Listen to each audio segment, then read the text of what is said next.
This goes out to Simie McGinley, my father there, and the whole world knows who this is here today, yeah? This goes out to the Bobcat Rooney, yeah? The other morning ago, he's going around mountain, he bet Jimmy Maloney in a fair go.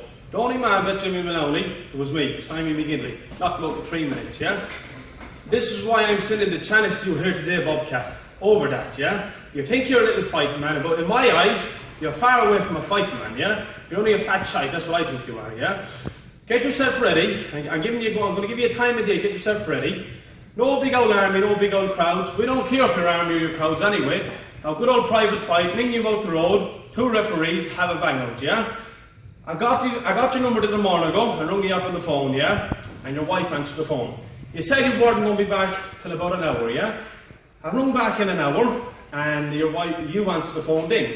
You ran down the phone, coming out a load of shite, load of bullshit on the phone, I can't fight your Simie, I don't know you, I don't want to know you, all that kind of shit on the phone. Up and on, I went on to Stephen McPhee from Blackhall, yeah? Big Bobby's son, Stephen, yeah? He rung you on the phone, he's a mate to you, he was chatting to you on the phone, you know who you are, and you know who he was. And you were chatting to him on the phone, and you told him, you want no beef with Simie McGinley, you don't want to see Simie McGinley, you don't want to fight Simie McGinley. Stephen McPhee told you, when Simie McGinley see you, he's going to hit you, and at first place to see he's going to hit you. Anyway, Bobcat, just get the fight on between me and you, out the road, and no big old armies or no big old crowds coming. You seen what happened last time with your army and crowd. You brought armies, you brought women, you brought everyone to the fight. And that's not a fair fight what you're doing.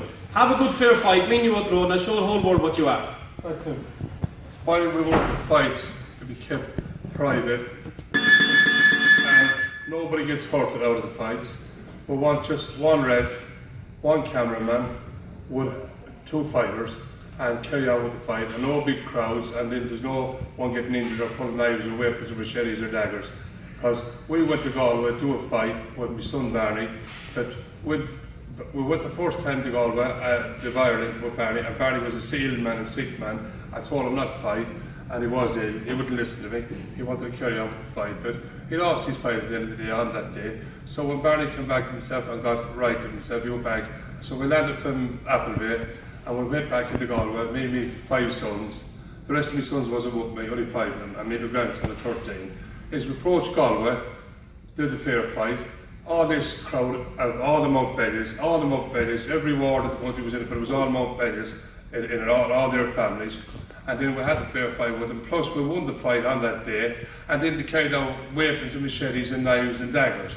And then when we took into them in a rough fight in the site, a lot of them got took out for the gate in the site. Plus as they were going out the gate, there was a large crowd of the wards in it, an awful lot of them in it, and they all jammed at the gate going out. And as they took up the main road, they left a lot of skid marks behind them, plus their shoes, their tackles was all gone on the road. Some of them hit for the bogs to the left and the right, and they were never found. I think there was a lot of them recovered at a later stage that were drowned.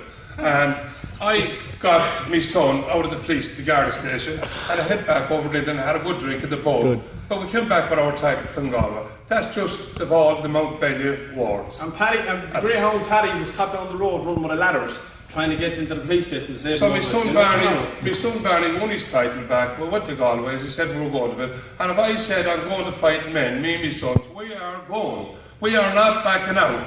But it's just, these things happen. I am the fighting man, the regional proper king, not the mock king. And all my sons are the same as me. And we're all boxing men. And we like a fair fight, and have a fair fight, and shake hands and go to the pub and get drunk after. Now, this is what we're trying to say, Bobcat, about big people and big crowds. We have the biggest nation in the world ourselves, yeah? And of our own breed, people, yeah? Between McGinley's and Stokes. Between McGinley, Stokes, and Hannah, if there's any kind of breed, we have the biggest nation in the world. We don't want breeds getting involved. This is only between me and you, Bobcat. No one else, only me and you. Out the road, you can bring your father. I don't want my father with me. I know who's coming back a winner anyway. I'm beating you, Bobcat, and the whole world's going to know that. And I don't want to leave London right now. I'm in London and you're down in Aberdeen in Scotland. I don't have to live here. Be a fair man. Get back on YouTube or Facebook, whatever you're going on. Tell me you have enough, yeah? You're not good enough for me. I don't have to head down from London right to Aberdeen to you, take you out in front of your wife and children, and beat the shit out of you.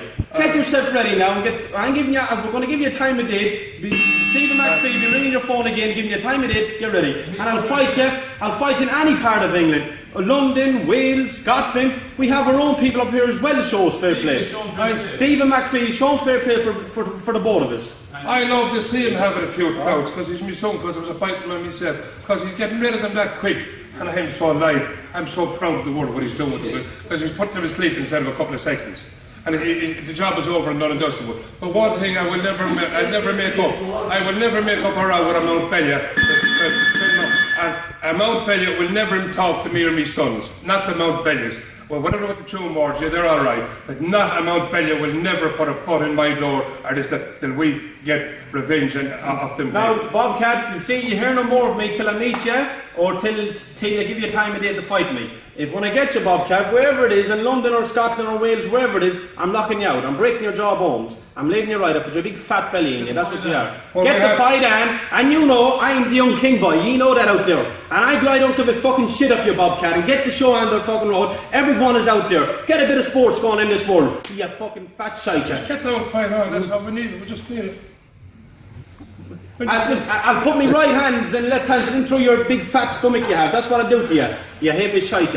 That's it. Over. Never bet in the world. Number one of the world was the greatest man that came from all countries. Here he is, the legend, living legend, the king of the world, of all worlds, the king of them all. This is him here. Will box, anytime, any place. The living legend, a dancer. You'll never beat us. Rooney will never beat me, boy. You know that, fatso. You'll never beat me. Knock it off. Thank you.